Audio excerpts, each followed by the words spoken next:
And now I'd like to bring on Nalleli Cobo.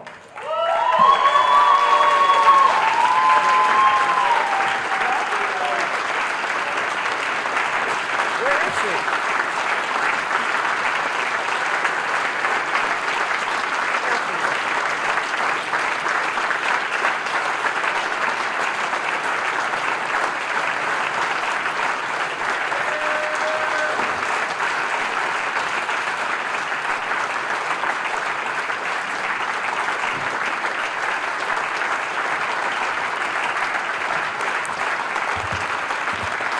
Wow. I'm truly honored to be standing here with all of you tonight. I feel extremely humbled and privileged to be this year's recipient of the Activist of the Year Award. I want to express my heartfelt gratitude to Consumer Watchdog for this incredible recognition. Thank you for being a powerful force and unwavering voice for change in this movement and in our world. I would also like to extend my deepest appreciation to Jane for presenting me with this award. You have been an inspiration to me and countless others for many years, and thank you for using your platform to raise awareness and advocate for change in every possible way. You're truly an icon.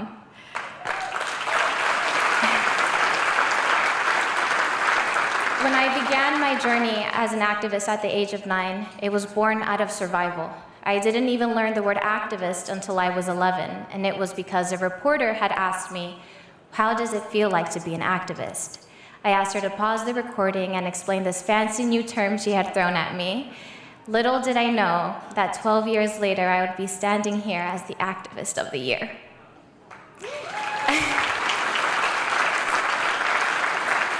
My activism has always stemmed from a place of love, and I'm often asked why I fight. And I fight so my story doesn't become somebody else's survival story. I fight so my story ends with me. So no future 9-year-old is an activist out of necessity. So no future 19-year-old has to choose between her reproductive system or her life. I believe everyone has a right to breathe clean air regardless of their age, gender, socioeconomic status, or zip code. They have the fundamental right to breathe clean air. Clean air is a basic human right. I may not know all of the legal or scientific terms, but I know my story, and that is what I'm always going to share truthfully and unapologetically. While I have always advocated for others, advocating for myself has always been a greater challenge.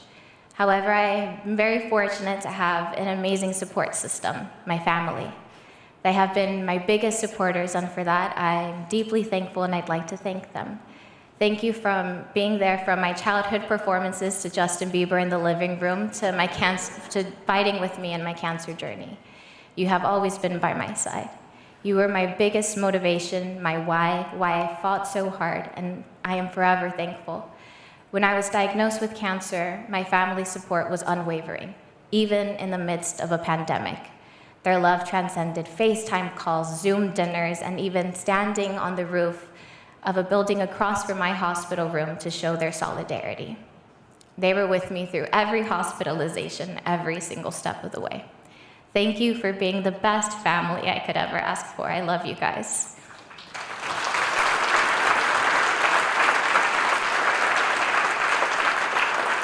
I would also like to express my gratitude to 3 incredible individuals I'm very lucky to have with me tonight, Dr. A, Yolanda, and Jessica.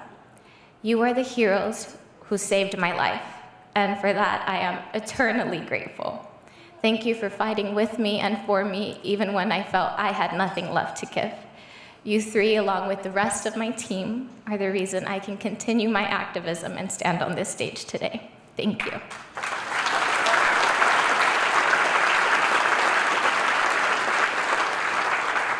My biggest inspiration is my mom. She is not just my mom, but my best friend and a true leader. She has always led by example and taught me to never let an injustice go by because I'm too afraid to speak up. Mom, thank you for everything. Thank you for teaching me how to use my voice, for all the sacrifices you have made and the ones you continue to make for us. You are the strongest woman I know, and as long as I am 1% of the woman you are, I am more than enough. I wouldn't be the person I am today without you. I love you, Mama.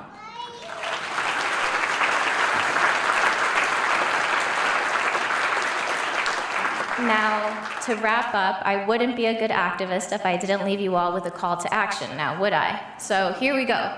SB 1137, as Jane mentioned, is currently under threat. Just days after it was signed by Governor Newsom and implemented into law, the oil industry spent $20 million on overturning it. And they're willing to spend over $100 million to keep it overturned. But this is where all of you come in. With your help, we will show the oil industry that they have no place in our backyards and that they have no right to poison us. With the power of grassroots organizing, storytelling, canvassing, voting, social media, generous funding, and you, most importantly, we will prevail. The oil industry may have $100 million, but we will show them we have the true power of people and of love. That is how we will save our planet. For the sake of our health, our safety, and our environment, let us raise our fists in the air together and stand together to demand climate action and environmental justice for this generation and those to come. Let's work together to ensure that we are the last generation to experience eco-anxiety.